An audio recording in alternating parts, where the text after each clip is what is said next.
Martin's Test Shaves, Sunday the 13th of July. I'm going to use 2 Puma razors. On my last shave I used 2 Russian razors, but these 2 Puma razors are a little unusual. I'm going to show them to you, 2 seconds.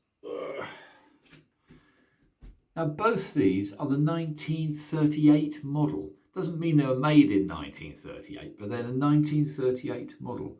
One is slightly smaller and is square nose, and one is very slightly larger and is round nose, both of which have the full etch on their left panel with all the little patent dates. It says Puma 1938 6/8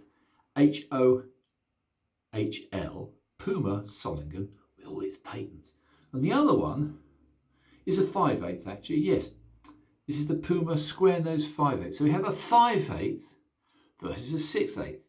But they're both Puma model 1938s.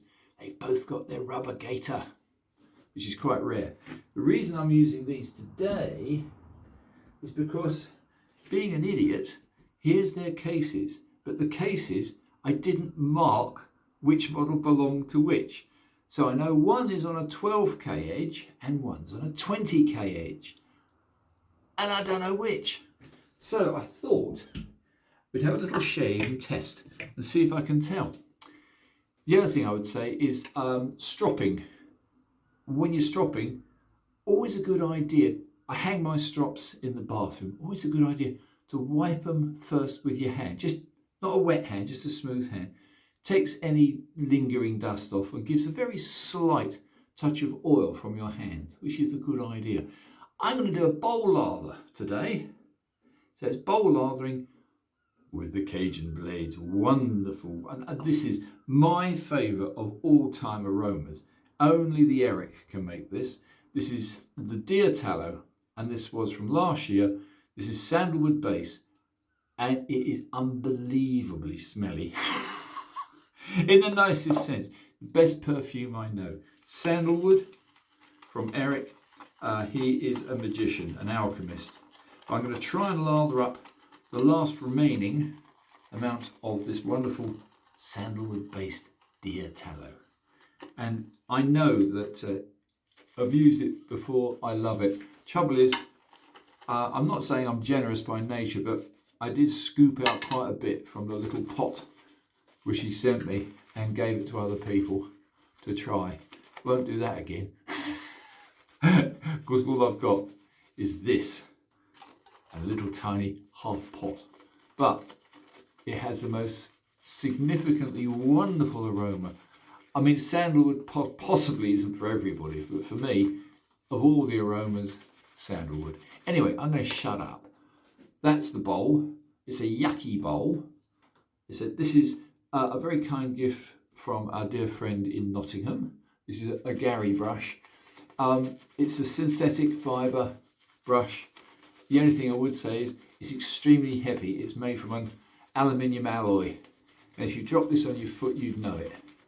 If you dropped it in your bowl, you'd certainly know it. Anyway, I think that's enough for me. That feels already a very nice lather. So I'm going to shut up. Golden rule, chaps. Do for goodness sake, make sure your fingers are nice and dry when handling very sharp razors. I would say now, here's the proof. I'm going to start off with a little 5/8 model 1938. This is a little 5/8 square nose. We'll see how this works. Yep. Well, the hanging hair tested very well. But then Pumas always do. They have a good reputation, very good reason. Yeah, that's beautiful. My stub was getting more and more coarse, I don't know why. Must be the sunny weather. I've got to go down to the seafront shortly. Got a couple of compadres coming a long way down to skate, and it's going to be busy as hell, so it won't be a very pleasant skate. Anyway, let's just have a little look and see. Yeah, I'd be guessing this is the 12K, but that's a guess. Let's try now. The slightly larger. This is the 6/8 Puma. To say it's the model 1938. Nothing to do with the year, just a model. Pretty certain these were made in the 50s and 60s. Let's just try. Yeah. Very, very nice. The left side of your face always feels slightly different to the right. Doesn't make any sense, that, but it does. That's good. In fact, over the moustache area, it's slightly better. So I would say probably the 20K each.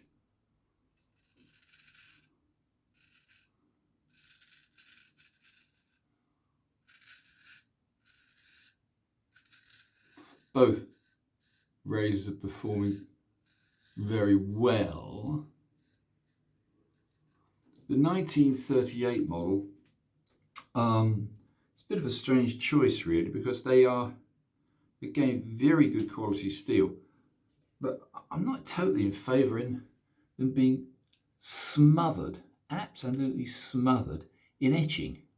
I mean, we know it's a Puma, we know it's a 1938, but to have all the patent dates in the USA and France and everywhere else, it's a bit gauche, isn't it? However, let's put this one down for a sec and go back to a little 5/8 and see how the 5/8 performs on the whiskers.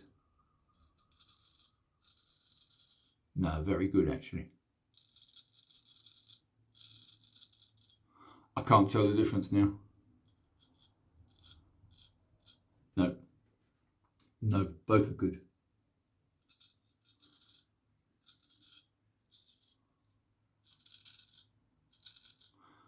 I could easily get used to a 5/8, but they are skinny. A little bit on the thin side. I like the heft of a thicker spine. So this is your thin spine, and wipe it, put it down. Significantly thicker. So if you want a bit more heft in the hand, you can see 5/8, 6/8. So I always go for 6/8 when I can. I'm going to just lather up a little bit more. Go against the grain. Well, bit of an unfortunate test really, because I can't honestly say which is the better edge. I'd say they were both pretty equal. And also comparing 5/8 with 6/8 is probably a bit unfair. So another time I'll compare 6/8 to 6/8, which makes far more sense. However, drying fingers, go against the grain. Nice. Nice. Not the best I've ever had, but that depends on your skin condition. I've had a shower. That helps.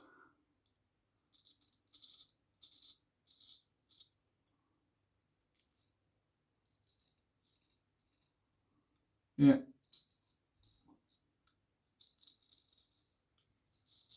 Good steel, Puma. Very good steel. I'm going to go against the grain, across the grain and against the grain with the little fellow. I do believe we should all practice different size blades. Yep.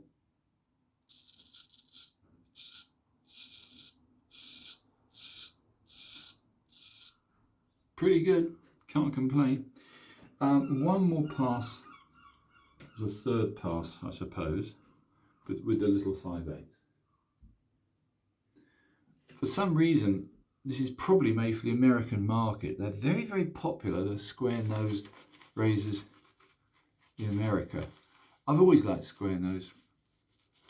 I think round nose is a myth as far as cutting and not cutting. Oh, I just can't tell you how nice that aroma is. I mean, I'm waxing lyrical because it is that good. So if you ever get a chance to get some of this wonderful stuff, I doubt if he'll ever make any more. So this is Eric, the Cajun Blade. This is Eric's Diatallo, Sandlewood base. Absolutely marvellous stuff. What I'm going to do is, because I've got a little bit in the bowl, I'm going to leave the bowl unwashed, leave it open, and let the aroma waft throughout the house. Because it is that good. In fact, really, you should do a splash.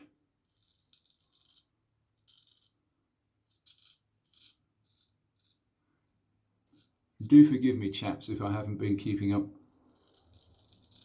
with all the wonderful shaves and honings.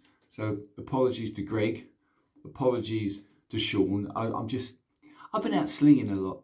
I'm sorry, but I just have. And it's an addiction.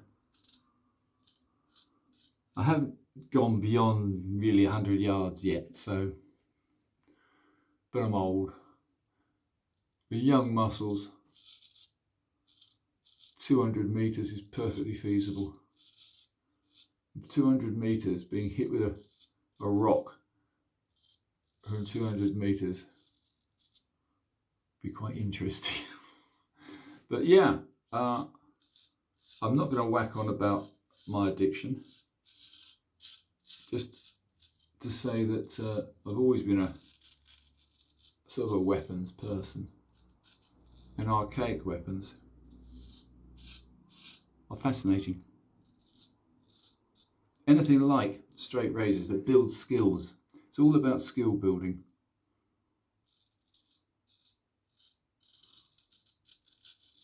Yeah, I'm calling that a day. That is a very adequate shave.